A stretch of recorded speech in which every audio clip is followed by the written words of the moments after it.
हाँ जी, वीकेंड भी ख़त्म हो गया और जो टेस्ट मैचेस चल रहे थे वो भी टाइम से काफ़ी पहले ही ख़त्म हो गए।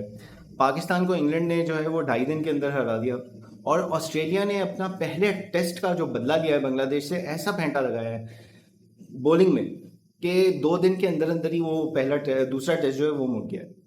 पहले बात करते हैं पाकिस्तान इंग्लैंड की। जो पाकिस्तान इंग्लैंड का मैच हुआ है, that is not shouldn't be surprising. कोई शौक नहीं होना चाहिए किसी के लिए। हाँ, उसमें क्वेश्चन ज़रूर अराइज कर सकते हैं कि यार 2.5 दिन के अंदर ही हार गए। जो प्लेयर्स काउंटी खेलते रहे उन्होंने कोई फाइट एसेस नहीं शो की, उन्होंने ज़्यादा सीजन मेच्योरिटी शो नहीं की, उनके अंदर ज़्यादा वो स्किल अनफॉर्चुनेटली नज़र नहीं आया कि जिस they're more used to playing in England. County खेलते रहे हैं, शान मसूद बैटिंग करते रहे वहाँ पे। एंड ये भी नहीं कि बहुत पहले की हो, वो रेगुलरली करते रहते हैं, वो काउंटी का हिस्सा रहते हैं। मोहम्मद अब्बास जो कि काउंटी में एक बहुत रेगुलर फीचर हैं, मतलब जिसकी वजह से उनके फर्स्ट क्लास विकेट्स का एक रिकॉर्ड भी है। Bowling in are domestic county में खेल के उन्होंने सबसे ज़्यादा क्रिकेट यहीं खेली हुई है। तो इन चीज़ों के ऊपर ज़रूर आप एक शौक का इजहार कर सकते हैं, एक मतलब सरप्राइज हो सकते हैं, लेकिन रिजल्ट से बिल्कुल भी नहीं सरप्राइज होना चाहिए। जब वेस्ट इंडीज से हम दूसरा मैच जीते थे, उसी वक्त मैंने कहा था कि बहुत अच्छी बात है, congratulation to the team. Babar को भी बहुत कंग्रेचुलेशन, अच्छी कैप्टनसी की, सब कुछ था, ये वो फलाना ढमकाना। But that was one match. Pakistan के जो रूट के जो मसले हैं, जो अंडरलाइन मसले हैं, वो ऐसे मसले नहीं है कि वो एक मैच में जो है कहीं चले जाएंगे या एक दिन में सही हो जाएंगे। They will take time and they will take effort and they will take a considerable amount of commitment from the system, from the management. जो भी स्टेक होल्डर्स हैं पाकिस्तान क्रिकेट के, इन सबको बैठ के ये चीज़ के ऊपर बिल्कुल they will have to commit to it, अपनी ज़ात से बढ़ के कि यार 4 साल, 5 साल, 6 साल, 7 साल, 8 साल लगेंगे इस चीज़ को हमें परमानेंटली फिक्स करने में। विच मीन्स कि जो हमें इस चीज़ का अजर, मतलब इस चीज़ का क्रेडिट हमें शायद ना मिले, नोइंग जिस तरह की फिकल मेमोरीज हैं, शॉर्ट टर्म मेमोरीज होती हैं लोगों की। लेकिन इस चीज़ का जब तक अहद नहीं करेंगे, जब तक अपने ज़ात से बियॉन्ड नहीं सोचेंगे, तो तब तक फिक्स नहीं होगी। सबसे पहले तो मतलब जो मैं कह रहा हूँ, काफ़ी टाइम से कह रहा हूँ कि हमारी bowling has been a big big let down. पिछले 3-4 साल में हमारे सबसे बड़े हारने की वजह, आईसीसी टूर्नामेंट्स में अंडर परफॉर्म करने की वजह, टेस्ट में अंडर परफॉर्म करने की वजह सबसे बड़ी यही है कि हमारी बॉलिंग जो है वो इनरोड्स नहीं क्रिएट कर पा रही। The matches that we have won are because conditions have over indexed and overtly suited a particular set of bowlers, और वो भी सिर्फ स्पिनर्स। हमारे जितने भी हमने मैचेस जीते हैं पिछले 1.5 साल में, वो हमने अपने स्पिनर्स की बदौलत जीते हैं। वेस्ट इंडीज से शायद ये गलती हो गई, प्लस उनकी इंजरी वगैरह भी थी सेकंड टेस्ट मैच में, जिसकी वजह से थोड़ा सा उनके भी प्रॉब्लम हो गए थे। तो we won that match and taking nothing away from our team's performance in that match. लेकिन जो अंडरलाइंग इश्यूज हैं हमारे, वो तो हैं ना यार, वो तो अपनी जगह हैं। बॉलर्स का आपका मसला चल रहा है। Now some people are saying this is actually the best lot we had. I don't know यार, मतलब इतनी आबादी में, इतनी क्रिकेट क्रेजी कॉम में यही अगर बेस्ट लॉट है, तो देन वाकई में this is a big big cause for alarms and concerns and everything to be ringing. क्योंकि फिर हमारा स्पोर्ट वाकई में डिक्लाइन में है। जो 90s के क्रिकेटर्स को लोग याद करते हैं, खासतौर पे हमारे बॉलर्स को, वसीम, वकार, शोएब, इनके जो भी टॉक्सिक इश्यूज हों, जो भी ये अब बैठ के टीवी पे बोलते हों, I agree with maybe half of those things, maybe I won't agree with any of those things that they say. लेकिन एक जो चीज़ जो सही है, जो फैक्चुअली करेक्ट है, वो ये है कि हमारे ये जो येस्टर ईयर्स के बॉलर्स थे, even up till the likes of Umar Gul की जो लॉट थी, and Amir in his earlier career, ये लोग जो है दे हैड द एबिलिटी कि यार जो भी कंडीशंस होंगी, we will find a way, we will take out a way to bowl the opposition out. चाहे फ्लैट पिचेस हों, चाहे वो सीमिंग कंडीशंस हों, चाहे वो स्पिनिंग कंडीशंस हों, जिस तरह की भी कंडीशन हो, हम उस पर अडेप्ट करके हम करेंगे। ये चीज़ हमारे आजकल के बॉलर्स में नहीं है। आई एम सॉरी टू से, that is painfully missing.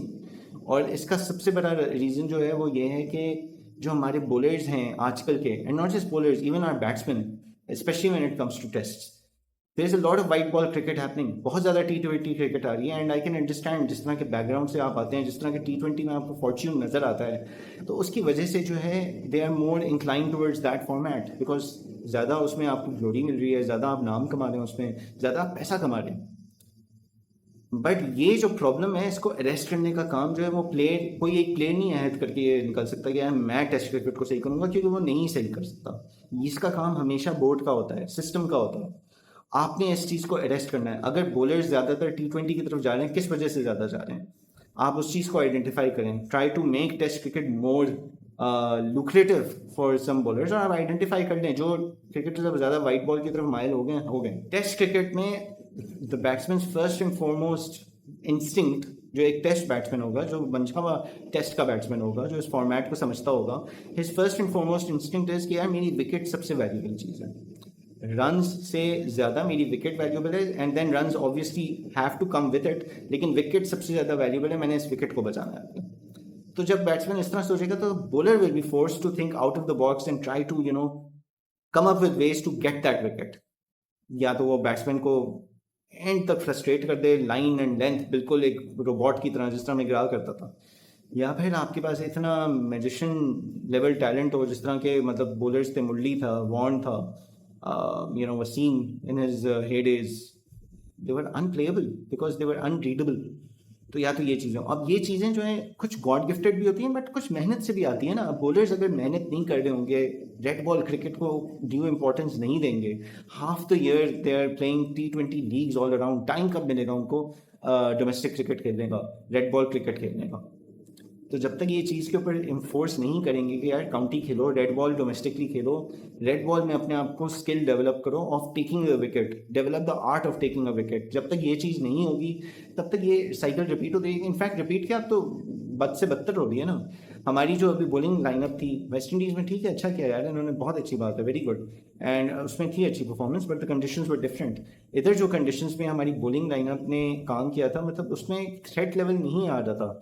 Ali ने 5 विकेटें ली, बहुत अच्छी बात है, लेकिन as some of the creators on YouTube have also pointed out, जो क्रिकेट को जर्नलिस्ट हैं जो फॉलो करते हैं, उन्होंने भी पॉइंट आउट किया, बहुत अच्छी बात है, लेकिन वो 5 विकेटें जब तक मिली तब तक जो है गेम हाथ से निकल चुकी थी, तो उन 5 विकेटों का इम्पैक्ट ऐसा नहीं रहा। तो इस चीज़ को जो है आपको, मैं किसी सिंगल आउट करके मैं किसी की परफॉर्मेंस के ऊपर नहीं बात कर रहा, मैं कह रहा हूँ कि ये जो कोर मसला है ना, वो एक तो बॉलर्स का तो ये है कि रेड बॉल खेलनी है, बैट्समैन के भी रेड बॉल खेलनी है, उनका भी यही मसला है कि वो टेम्परमेंट जो है ना उनका टेस्ट क्रिकेट का ख़त्म हो गया, टेस्ट क्रिकेट का डिमिनिश होता जा रहा है। जो यंगस्टर्स गलती कर रहे हैं, मैं उनको बिल्कुल कुछ भी नहीं कहूँगा, वो ठीक है डोमेस्टिक में बहुत खेल के आए हैं, उनको बहुत बढ़ा चढ़ा के हम लेके आए हैं अजान अवैस टाइप, लेकिन they're still new to the international stage, वो उनकी लर्निंग कर्व चल रही है। लेकिन जो आपके सीजनड प्लेयर्स हैं, शान मसूद, इमाम उल हक, सऊद शकील, सलमान अली आका, रिजवान एंड इवन बाबर, मतलब they are the ones who need to step up and take more authority, lead इन्होंने करना है, इन्होंने बैटिंग बेहतर करके दिखानी है, इन्होंने दिखाना है कि यार टेस्ट में how do you grind it out in the middle, how do you value your wicket and save that wicket at any cost. England ने अच्छी बॉलिंग कराई, कंडीशंस अच्छी यूज़ की, लेकिन इन सम केसेस हमारी बैटिंग ने विकेट दे दी अपनी, दे जस्ट गिव अप।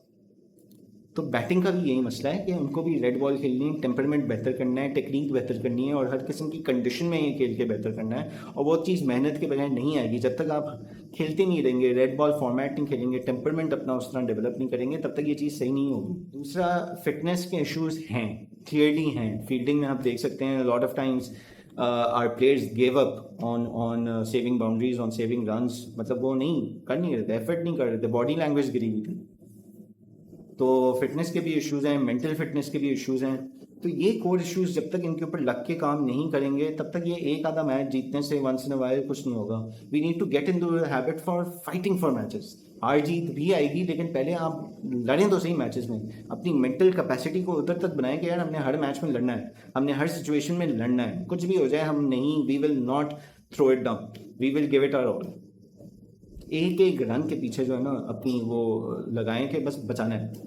इसका ये मतलब नहीं कि आप अपने आप को इंजर कर दें, मैं मतलब उस हद तक भी नहीं जा रहा, बट मेक दैट एफर्ट, वो मिसिंग थी इधर। तो ये चीज़ें जब तक सही नहीं होंगी ना, तब तक हमारी बेसिस टेस्ट क्रिकेट की सही नहीं है। ट्रस्ट मी, आप टेस्ट क्रिकेट को अपने सही करोगे, उसका एक डोमिनो इफेक्ट होगा, आपके ओडीआई पे भी होगा और इवेंचुअली आपके T20 पे भी होगा। When you correct the system from this and, तो उसका एक फ्लो आना शुरू होगा आपका, सिस्टमेटिकली आप बाकी चीज़ों को भी सही करना शुरू कर सकते हो। तो पहले टेस्ट में हम जो हारे हैं, it is not shocking, it is not surprising. ये जो मेरे नज़दीक जो कोड वजूहत है वो यही है कि हमारी बॉलर्स आर द की। पिछले 3-4 साल में हमारी बॉलिंग ख़राब हुई है, सेकेंडली टेस्ट में स्पेसिफिकली जब मैं बात करूं तो हमारी बैटिंग में भी वो टेस्ट वाली टेम्परमेंट नहीं है बैट्समैन में। सीजन बैट्समैन में नजर नहीं आ रही यार, तो मैं नए बैट्समैन को क्या करूँ। तो ये तो है जी पाकिस्तान और इंग्लैंड की कहानी। अब देखते हैं दूसरा मैच जो है लॉर्ड्स में है। लॉर्ड्स में हमारा रिकॉर्ड वैसे तो बेहतर है, हो सकता है बाबर तब तक वापस फिट भी हो जाए। नॉट दैट कि बाबर के फिट होने से वो क्या कर देगा, ट्रिपल सेंचुरी मार देगा एकदम से कि सब चीज़ें सही हो जाएंगी। और उसको अगर ट्रिपल सेंचुरी मारनी भी होगी तो बाकियों ने भी तो कुछ तो करना है ना, कम अज़ कम भी बाकी में से 4 और ने जो है वो हाफ सेंचुरियाँ तो मारनी है ना, तो वो तो होगा नहीं। तो इसलिए आई मीन एक्सपेक्टेशंस को मैनेज करें। But let's see Babar fit होते हैं या नहीं, सेकंड टेस्ट के लिए आते हैं या नहीं, तो वो देखते हैं। अब आ जाते हैं हम ऑस्ट्रेलिया और बांग्लादेश के ऊपर। ऑस्ट्रेलिया ने पहला मैच जितनी बुरी तरह हारा था उससे कोई मेरे ख्याल से 5 गुना ज़्यादा बड़े तरीके से बांग्लादेश को उन्होंने जो है ना बिल्कुल ही साइड पे करके छोड़ दिया। 2 दिन के अंदर बांग्लादेश को उन्होंने ऐसे काम तमाम किया है कि I mean it is amazing. It's almost वही वाली चीज़ ना, you poke the beast and the beast does then what it needs to do. तो ऑस्ट्रेलिया का भी यही है, उनको पहला मैच हार के उनको ऐसे पोक किया कि वो तो भाई मतलब बिल्कुल ही उन्होंने कहीं का नहीं छोड़ा यार बांग्लादेश को। पहली इनिंग्स में 64 पे ऑल आउट कर दिया, दूसरी इनिंग्स में 90 पे कर दिया समथिंग। मतलब 100 से बियॉन्ड गई नहीं इस टेस्ट मैच में पूरी टीम बांग्लादेश की। खुद भी बैटिंग करते हुए ऑस्ट्रेलिया जो है सिर्फ 200 कुछ बना सका था, लेकिन चलो 200 तो बनाए। लेकिन स्टार्क छा गया यार, 10 विकेटें नहीं है इस मैच में। पहले इनिंग्स में 6 विकेटें नहीं है, दूसरे में 4 लिए हैं। कमिंस ने मेरे ख्याल से दोनों इनिंग्स में 3 विकेटें नहीं। तो they came back with vengeance. Ageing Australian bowling lineup, जिनको मैंने भी बोला था कि क्या ये एजिंग लाइनअप होने की वजह से है क्या है, बट वो कहते हैं ना छेड़ मलिंगा नू, तो इस केस में ना छेड़ ऑस्ट्रेलियंस नू भाई। वो तो बिल्कुल ऐसे तब के वापस आए कि बांग्लादेश की उन्होंने ना बिल्कुल ही पिछले हफ्ते की विक्ट्री को एक साइड पर रख के छोड़ दिया। Unbelievable, it's absolutely unbelievable. बिल्कुल मतलब 2 एक्सट्रीम्स, एक पिछले हफ्ते आप बांग्लादेश को देखें और इस हफ्ते आप बांग्लादेश को देखें, अनबिलीवेबल। तो ये चल रहा है भाई टेस्ट क्रिकेट में। तो ये वाला मैच जो है ये तो 2 दिन के अंदर ही ख़त्म हो गया था ऑस्ट्रेलिया और बांग्लादेश का। मतलब बंदा कोई हाइलाइट्स भी देखे तो हाइलाइट्स में भी कुछ खास है नहीं। एक दिन की तो मेरे ख्याल से टोटल 5 या 7 मिनट की हाइलाइट्स थी। इमेजिन टेस्ट क्रिकेट का मैच हो रहा है उसमें सिर्फ 7 मिनट की हाईलाइट। वाह। और हमारा मैच भी 2.5 दिन में ख़त्म हो गया था। तो एनी अब जो है सो है, let's see how things go. Bangladesh और ऑस्ट्रेलिया का तो ख़त्म हो गया मेरे ख्याल से सीरीज़। इस महीने में अब इंडिया और श्रीलंका का प्रॉब्लली एक और टेस्ट होगा और हमारा लॉर्ड्स वाला टेस्ट शुरू हो जाएगा इंग्लैंड के खिलाफ। तो all the best to the team for that. But या जब तक अंडरलाइंग इश्यूज सही नहीं होंगे भाई कुछ भी सही नहीं होगा। और हम आखिर में ये भी कहना छोड़ देते हैं यार कि अल्लाह बेहतर करे, अल्लाह तो बेहतर है भाई, खुद तो कुछ बेहतर कर लो फिर अल्लाह कुछ करेगा। Any happy cricket.